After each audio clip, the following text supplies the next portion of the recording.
Assalamualaikum warahmatullahi wabarakatuh. Selamat pagi sahabat Baitur Rahim. Kembali lagi bersama kami di acara Baitur Rahim Talk. Saya Dr. Diah Media dan di samping saya sudah ada narasumber yang kita tunggu-tunggu. Pakarnya perginjalan, Dr. Hasan Basri, spesialis penyakit dalam, konsultan ginjal hipertensi. Apa kabar, Dok? Baik. Sudah siap ya, Dok ya? Hari Iya. ini berbagi ilmu bersama sahabat-sahabat Baitur Rahim ya, Dok? Iya. Oke. Sebelumnya saya menginformasikan untuk sahabat-sahabat Baitur Rahim yang ingin berkonsultasi dengan Dr. Hasan boleh langsung datang ke Poliklinik Penyakit Dalam Rumah Sakit Baitur Rahim setiap hari Senin sampai dengan Kamis jam 14.00 sampai dengan selesai.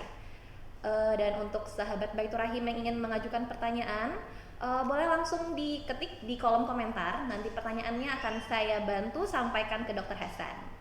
Oke, baik Dok, boleh kita mulai ya Dok ya? Iya. Oke. Ada pepatah yang mengatakan sehat itu murah, sakit itu mahal harganya. Namun tanpa kita sadari, kadang kita mengabaikan kebaikan hati Tuhan untuk menjaga kesehatan.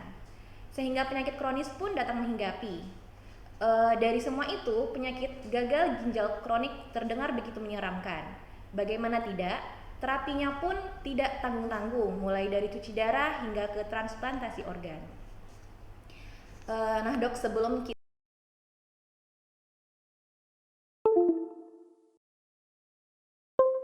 tentang kesehatan ginjal, yang mana yang kita tahu di tengah masyarakat ini sudah banyak yang menelan informasi itu Dok. Jadi di sini kita coba meluruskan dulu ya Dok ya, apakah ini hanya mitos atau fakta? Boleh ya Dok ya? Oke, kita mulai dari pertanyaan yang pertama ya Dok ya. Mitos atau fakta Dok, kalau sering menahan buang air kecil, apakah benar bisa menyebabkan ginjalnya sakit dan berakhir ke gagal ginjal? Silakan Dok. Itu mitos. Mitos ya Dok ya? Mitos. Oke.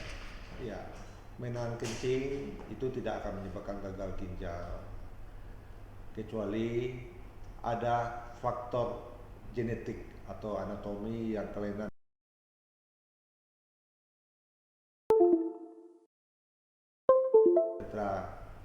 yang dari lahir itu bisa, itu lama juga tidak bisa menyebabkan gagal ginjal.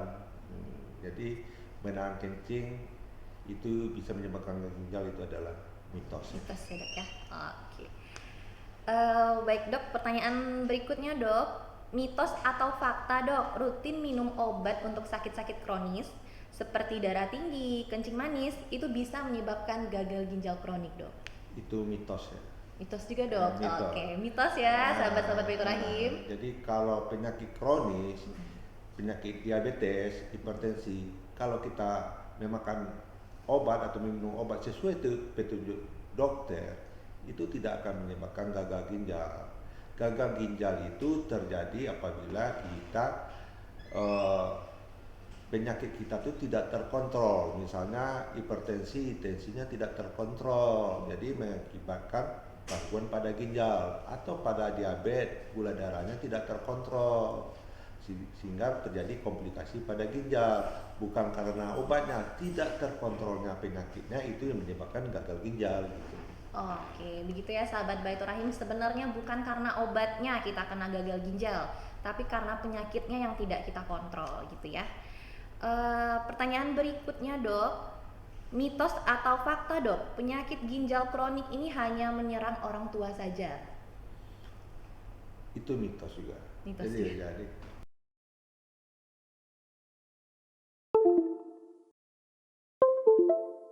remaja, anak-anak juga bisa. Misalnya pada penyakit sindroma nefrotik, atau dalam bahasa awamnya ada kebocoran ginjal. Apabila kebocoran ginjal ini tidak diobati, itu akan menjadi penyakit ginjal kronik. Jadi pada anak-anak atau remaja usia produktif itu bisa penyakit ginjal kronik. Oke, begitu ya sahabat Baitur Rahim. Jadi gagal ginjal ini tidak hanya kena ke orang tua saja, tapi anak-anak, remaja pun juga bisa kena. Selanjutnya Dok, mitos atau fakta Dok, pengujian atau pemeriksaan untuk penyakit ginjal itu prosesnya panjang dan mahal? Itu mitos. Pemeriksaan ginjal ini itu bisa di Paskes 1 kita bisa melakukannya, di puskesmas atau di klinik.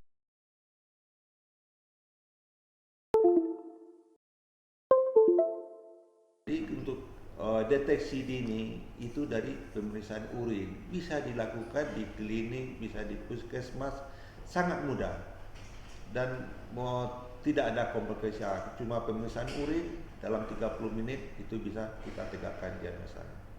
Oke, berarti hanya dari pemeriksaan urin saja teman-teman Baitur Rahim kita sudah bisa mendeteksi ada kelainan di ginjal kita ya.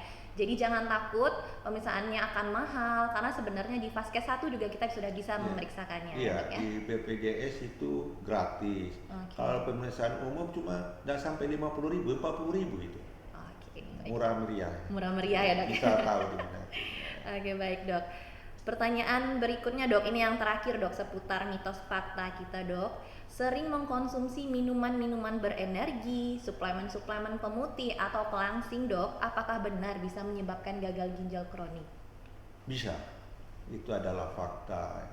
Ada peminuman misalnya minuman bersoda, itu pemakaian lama tiap hari itu bisa mengganggu pada ginjal, namanya nefropati analgesik. Ada teman sejawat saya dulu, dokter bedah, dia minum pakai minuman bersoda, dalam 3 bulan ginjalnya mengecil, sehingga terjadi penyakit ginjal kronik. Kemudian saudaranya bisa memberikannya ginjalnya satu, ditransplantasi bisa pulih seperti sedia kala.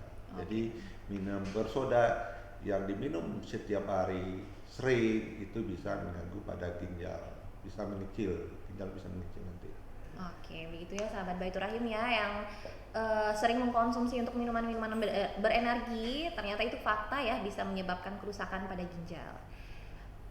Oke dok, mungkin kita lanjut ke tema utama kita ya dok ya, seputar gagal ginjal kronik dan terapinya. Sebelumnya dok, sebelum kita bahas tentang penyakit gagal ginjal kronik ini dok, apa sih fungsi dari organ ginjal itu dok? Jadi penyakit ginjalnya adalah suatu organ yang ada di dalam abdomen ya, jadi ruangan di peritoneum ya, atau namanya retroperitoneum. Kita punya 2 ginjal ya. Jadi sebetulnya ginjal itu mengatur keseimbangan cairan tubuh, mengatur ke asam basa tubuh, kemudian mengatur tekanan darah, dan juga mengatur untuk memproduksi sel darah merah. Itu fungsi daripada ginjal. Jadi ginjal ini memang sangat penting. Jadi orang-orang yang kelainan ginjal ya keseimbangan cairan tidak bisa terganggu. Jadi pasien tidak bisa buang air kecil, jadi cairan menumpuk di tubuh, jadi bisa menyebabkan sesak napas gitu, sembab gitu, atau dia bisa menyebabkan asidosis, jadi dia tidak bisa mengatur keseimbangan asam basa dari tubuh, sehingga pasien bisa asidosis, sesak napas gitu. Oh gitu ya. Jadi begitu ya sahabat Baitur Rahim, sebenarnya ginjal ini bukan hanya fungsinya untuk organ pembuangan saja, tapi ada banyak ya dok ya. Iya. Bisa mulai mengatur asam basa tubuh ya dok, pembentukan cairan, keseimbangan cairan, mengatur tekanan darah juga, sama pembentukan sel darah merah juga ya dok ya. Pembentukan sel darah merah. Oke dok, pertanyaan berikutnya dok, kebiasaan-kebiasaan apa saja ya dok yang tanpa kita sadari itu sebenarnya bisa merusak ginjal kita dok? Kebiasaannya ini kita minum obat tanpa petunjuk dokter. Misalnya kita sakit kepala, makan obat tanpa petunjuk dokter. Sering konsumsi obat tanpa petunjuk itu. Bawa obat penghilang nyeri, bawa obat antibiotik, itu bisa menyebabkan. Kemudian pasien-pasien juga karena obat-obatan ini kurus, jadi meminum obat supaya kurus juga bisa mengganggu ginjal. Jadi setiap meminum obat itu harus ada petunjuk dari dokter, jangan beli-beli obat sendiri gitu. Oke. Baik dok, nah berikutnya dok, kita masuk ke penyakit gagal ginjal kronik ini dok. Sebenarnya apa sih dok yang dimaksud dengan penyakit gagal ginjal kronik itu sendiri dok? Penyakit gagal ginjal kronik secara definisi adalah kelainan struktur dan fungsi ginjal yang lebih dari 3 bulan. Jadi itu bisa dilihat pada pemeriksaan sederhana, pemeriksaan urin, adanya protein urin di dalam urin, ada protein di dalam urin, atau adanya sel darah merah. Atau kita melihat di pemeriksaan kimia darah adanya peningkatan daripada urium dan kreatinin, atau kita lihat pada pemeriksaan ultrasonografi ada kelainan misalnya sumbatan atau obstruksi pada ginjal yang lebih dari 3 bulan, itu adalah penyakit ginjal kronik. Misalnya ada obstruksi lebih dari 3 bulan karena batu bisa, karena tumor bisa, macam-macam. Oke. Berarti untuk penyakit gagal ginjal kronik sendiri itu ada banyak penyebabnya, Dok ya. Yang penting ada kelainan dari fungsi, strukturnya lebih dari 3 bulan. 3 bulan ya, Dok ya. Itu udah masuk ke kelainan ginjal ya, Dok ya. Iya. Oke. Kemudian, Dok, untuk penyebab tersering dari penyakit gagal ginjal kronik ini sendiri apa, Dok? Biasanya itu adalah penyakit ada yang mendasari di Indonesia, yang terbanyak itu adalah diabetes dan hipertensi. Oke.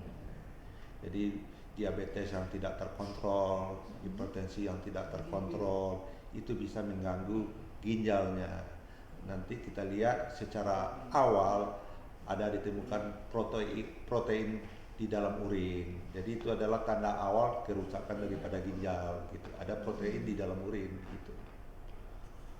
Oke, Dok, berarti untuk penyebab penyakit gagal ginjal sendiri ini yang paling sering itu diabetes dan hipertensi ya, Dok ya. Yang paling banyak. Paling banyak itu ya, Dok ya. Makanya untuk sahabat-sahabat Baitur Rahim yang ada keluarganya atau orang tuanya yang terkena diabetes, hipertensi, dianjurkan untuk mengontrol gula darahnya, tekanan darahnya agar tidak berakhir ke gagal ginjal kronik. Kemudian, Dok, penyakit gagal ginjal kronik ini kan walaupun tampaknya silent, Dok, dia kan berjalan perlahan tapi pasti.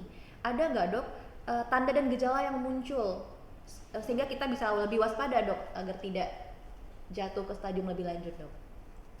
Penyakit ginjal kronik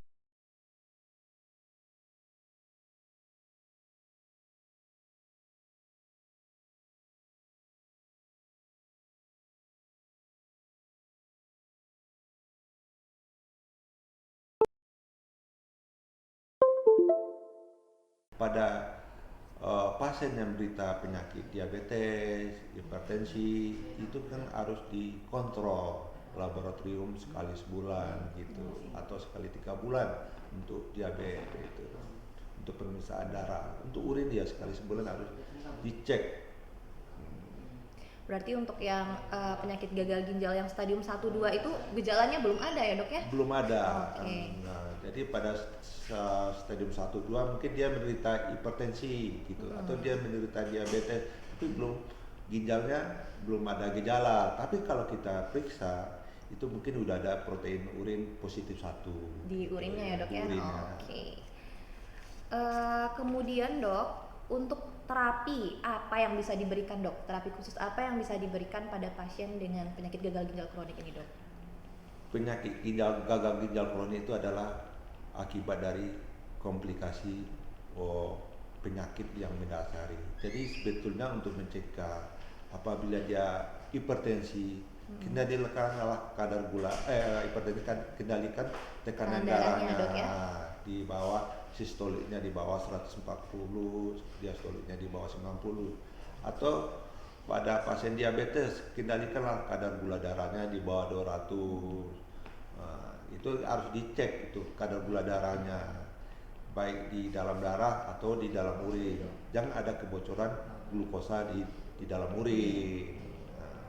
Atau untuk mencegahnya, misalnya pada pasien yang ada infeksi ginjal akibat streptococcus, pada anak-anak kan streptococcus, jadi menyebabkan sindroma nefrotik atau kebocoran ginjal pada istilah awamnya. Itu memang harus kontrol, tuh yang penting sebetulnya, pemeriksaan rutin gitu ke rumah sakit. Kan sekarang kan ada BPJS, tidak membebani masyarakat, jadi ya BPJS semua, Dok ya, yang bisa nanggung ya, Dok konsultasi gitu ke dokter ya. Berarti kan terapinya itu mengobati penyakit yang mendasari ya, Dok ya? Ya, mengobati penyakit. Kalau untuk gagal ginjalnya sendiri, Dok, terapi yang bisa diberikan apa, Dok? Kalau misalnya udah sebetulnya penyakit mendasari, kalau dia udah end stage istilahnya udah udah tahap akhir, ya kita memang tidak ada pilihan lagi. Ada 3 pilihan ya ada di pengobatan ini. Pertama dengan hemodialisis, kemudian cangkok organ, Cangkok kemudian organ, oke. CAPD, termasuk dialisis juga, tapi dialisis mandiri.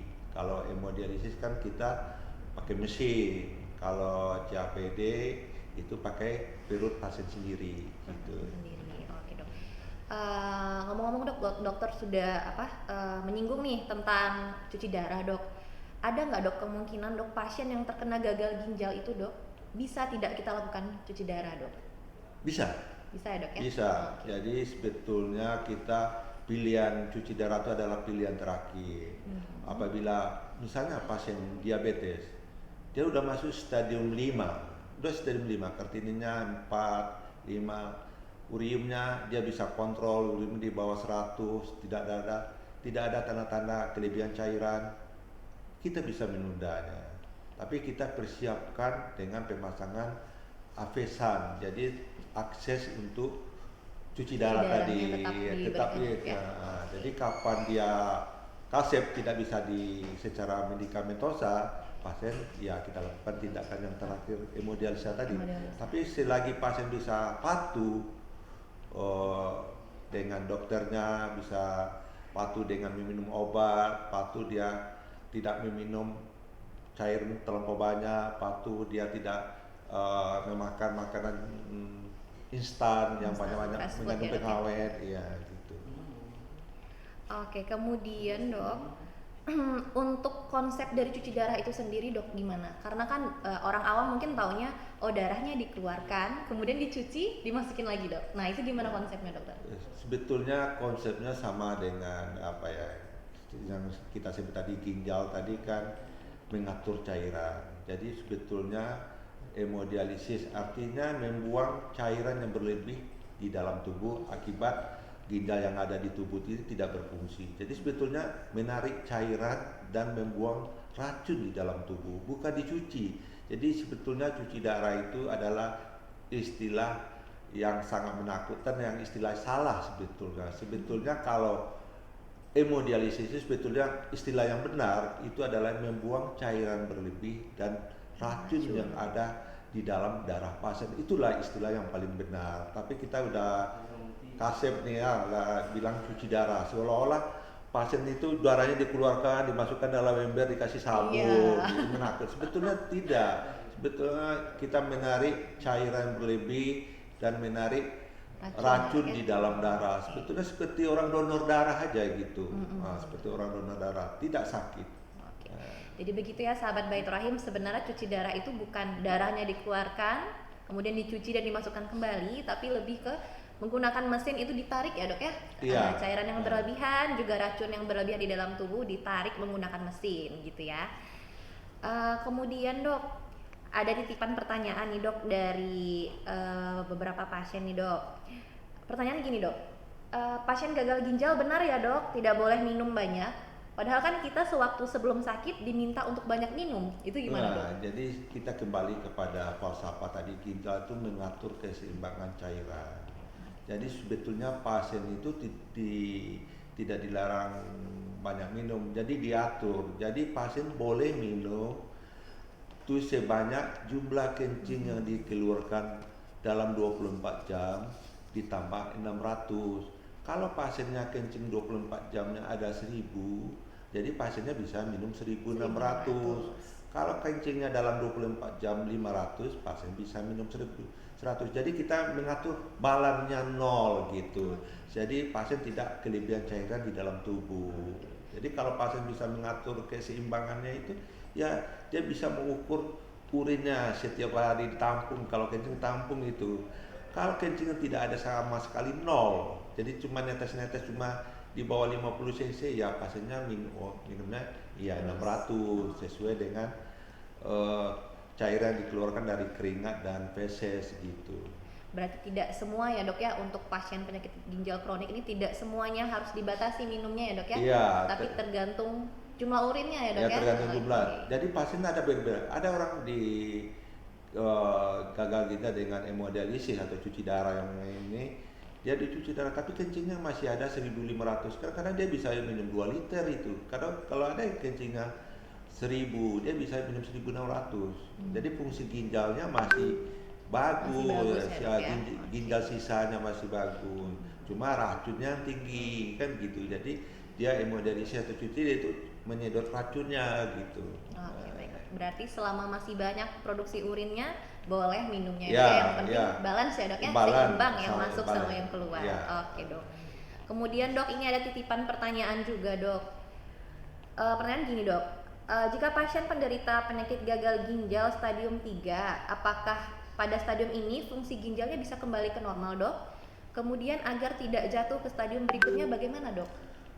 Jadi kita kembali kepada ya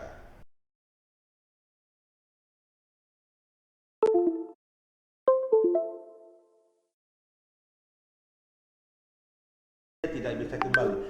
Kalau yang dari 3 tidak bisa kembali ke 2, dari 4 tidak bisa kembali ke 3. Sebetulnya pengobatan kita itu cuma memutus dan menunda pada penyakit ginjal kronik. Beda pada penyakit gagal ginjal akut. Dia menderita misalnya penyakit ginjal kronik stadium 3, tiba-tiba pasiennya diare, mencret. Jadi dia jatuh ke pada stadium 5, itu bisa kembali ke semula lagi kalau kita atasi keadaan akutnya Kalau yang gitu, akut ya dok namanya ya. akut on CKD. Jadi keadaan akut pada penderita penyakit gagal ginjal kronik. Nah, dia bisa kembali pada stadium semula. Beda kalau dia tidak ada keadaan akutnya gitu. Kalau tidak keadaan akutnya, dia tidak bisa kembali seperti semula gitu. Berarti tidak bisa ya dok ya, kalau yang udah stadiumnya 3 tidak bisa kembali ke normal, ke 1 Iya, atau kedua ya dok ya. iya, Kita cuman mempertahankan atau menunda ya dok iya, ya. menunda, Oke. memutus sih istilahnya. Memutus. Ya, Ya. jangan naik tingkat, naik kelas. Oke. Titipan pertanyaan berikutnya dok. Dok bagaimana ya tips agar ginjal kita tetap sehat dok? Bagaimana? Jadi sebetulnya tips sehat itu ya kita makan makanan sehat, ya hindarilah makan junk food, ya minum cukup gitu. Kemudian apabila kita meminum obat-obat harus dengan petunjuk dokter. Ya. Begitu ya dok, tips dari dokter Hasan agar ginjal tetap sehat. Yang pertama tetap minumnya yang cukup ya dok ya. Ya, Memastikan makanan yang masuk semuanya baik ya dok iya ya. baik. Yang junk food, fast food.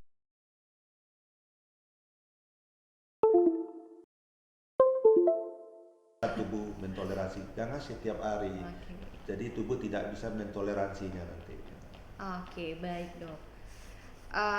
Mungkin ada pertanyaan dari sahabat-sahabat Baitur Rahim.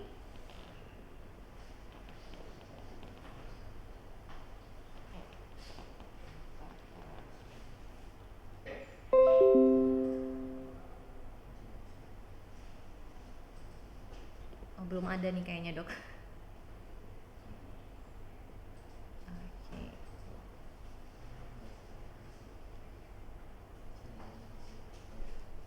Ada nih dok, satu dok pertanyaannya dok. Apa benar dok jika satu kali kita sudah cuci darah maka kita akan cuci darah seumur hidup? Bagaimana itu dok? Sebetulnya tergantung penyebabnya. Kalau misalnya penyebabnya karena akut itu tidak selamanya. Atau kita cuci darah untuk keperluan operasi, ya, itu tidak selamanya. Yang selama itu apabila udah menjadi end-stage renal disease. Jadi penyakit ginjal tahap akhir, ginjalnya udah mengecil sekali. Tapi kalau misalnya cuci darahnya untuk keadaan akut atau untuk kebutuhan operasi, itu tidak seumur hidup. Itu harus misalnya ada pasien mau ada batu ginjal, misalnya ada batu ginjal,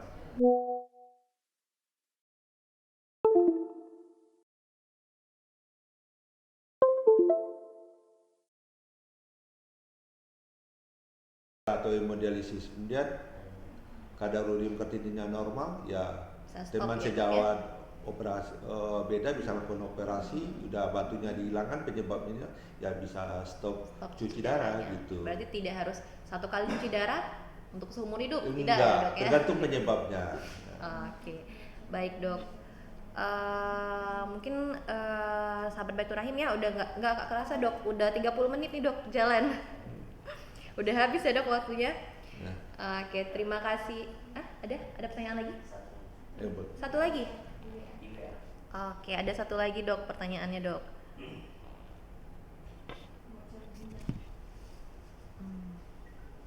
Dari Arizal Hikmah. Maaf dok, baru gabung. Untuk ginjal bocor gimana ya dok cara mengobatinya? ya, Ginjal yang bocor dok gimana dok? ya kalau ginjal bocor ya kita harus pergi ke dokter ya. Nah, jadi memang ada pengobatan khusus. Jadi kalau penyakit ginjal bocor ya menemui dokter ahli ginjal gitu. Itu bisa diobati, ya itu butuh waktu itu. Biasanya pasien bisa sehat kalau dia disiplin dalam 6 bulan dia bisa pulih gitu. Jadi dia harus